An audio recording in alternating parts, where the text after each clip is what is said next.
नेहमी असे विचारायचे मनात की इतक्या लाडाकोडात वाढलेली तू, इतक्या श्रीमंतीत वाढलेली तू, माझ्याकरता एका क्षणात सगळं सोडलंस आणि मी काय दिलं तुला त्या बदल्यात?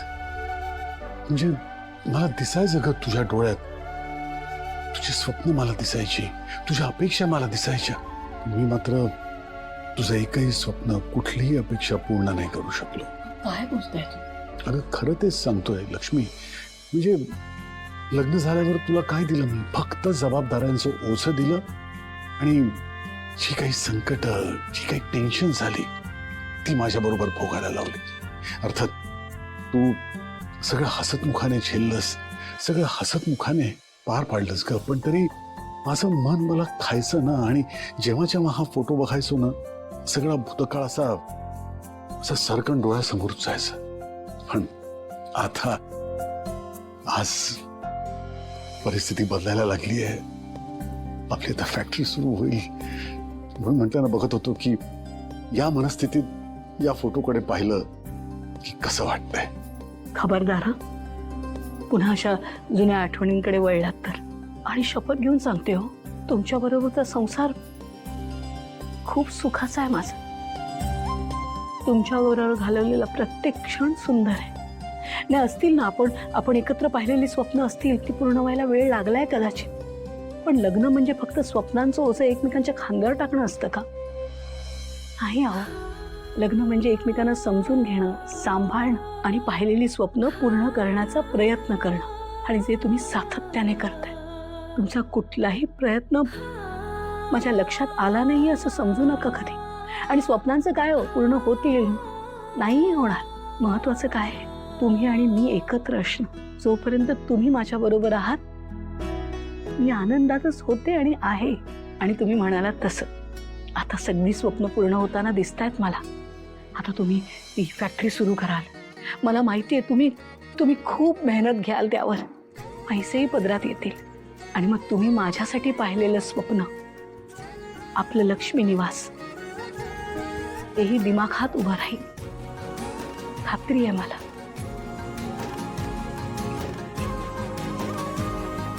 आणि हो, माझ्या नवऱ्याला वावगं बोलायचं नाही बरं. पुन्हा ऐकून घेणार नाही मी.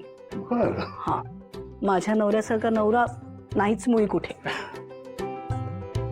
आणखीन एक सांगू का तुम्हाला? अरे संपत, रेणुका काय विचारते? कुणाचा फोन होता? घाबरण्याचं काही कारण नाही ना? आई, काही काळजीचं कारण नाहीये. गेल्या महिन्यात आपल्या पक्षाची मीटिंग मुंबईला होणार होती आणि ऐन वेळी माझ्या छातीत दुखायला लागल्यामुळं ती पुढे ढकलली. अगं बरेच दिवस रखडलेली मीटिंग ती उद्या होणार आहे. मग त्यात एवढा विचार करण्यासारखं काय रे? पण ना, विचार करण्यासारखं काही नाहीये. पण आपल्या पक्षाचे गडचिरोलीचे नेते, त्यांचं असं म्हणणं आहे की ती मीटिंग तिकडे व्हावी. मला उद्या सकाळी लवकर निघावं लागेल. अरे देवा, म्हणजे गडचिरोली ना? हा ठीक आहे. हे बघ रेणुका, उद्या सकाळी लवकर सगळं उठून आवडायचं, म्हणजे तुझ्यामुळं त्याला उशीर व्हायला नको. होय. ऐका ना पप्पा, खरं तर उद्याच्या मीटिंगला भावनाला तिचा जाहीरनामा मांडायचा होता, पण इतक्या लांब तर येणं तिला शक्य नाहीये. मी काय म्हणतो, तुम्ही तिच्या वतीने जाहीरनामा मांडू शकता का? हो काका, म्हणजे मी तुम्हाला सगळं नीट एक्सप्लेन करते. आता जाहीरनाम्यात सुद्धा ना तरुणांसाठी आणि महिलांसाठी विशेष काही तरतुदी करण्यात आल्या आहेत.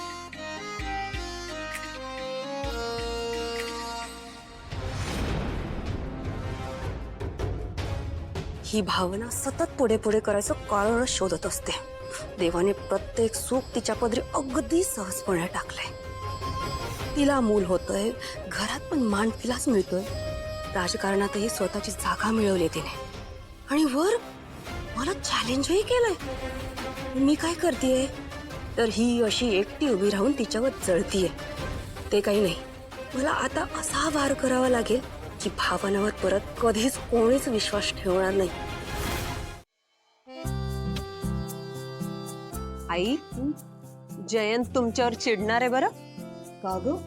कारण त्याने दिलेल्या गिफ्टचा तुम्ही वापरच करत नाही आहात, म्हणून तुमच्याकडनं चुका होतात. काय चुकले ग?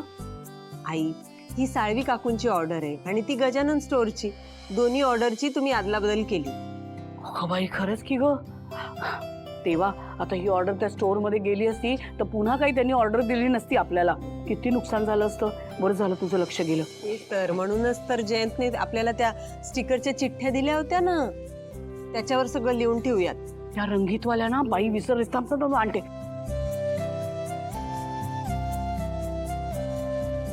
अगदी हाताशीच ठेवले होते. हे घे, तू लिहायला घे.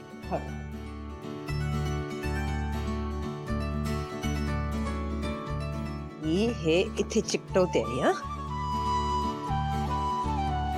आई, हे माझ्या अक्षरांमध्ये छान नाही दिसत आहे.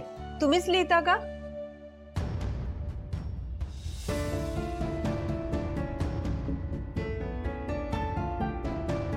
आई, काय झालं? एवढे अस्वस्थ का वाटतंय? अगं, अचानक डोळा फडफडायला लागलाय ग.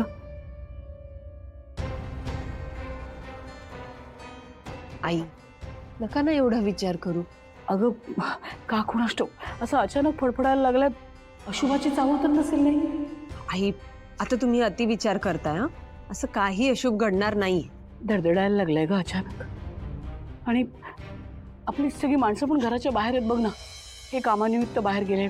जानू तिच्या घरी एकटी आहे. जयंतराव इथे नाही आहेत ना. आणि भावना सिद्धू ते पण प्रचारासाठी कुठेतरी दूर गेले आहेत. आई, नका एवढी काळजी करू. उगाच टेन्शन घेताय तुम्ही. मी तुमच्यासाठी छान सरबत करून आणू का? हा, बरं वाटेल तुम्हाला. आणतेच. देवा, माझी सगळी माणसं सुखरूप असू दे.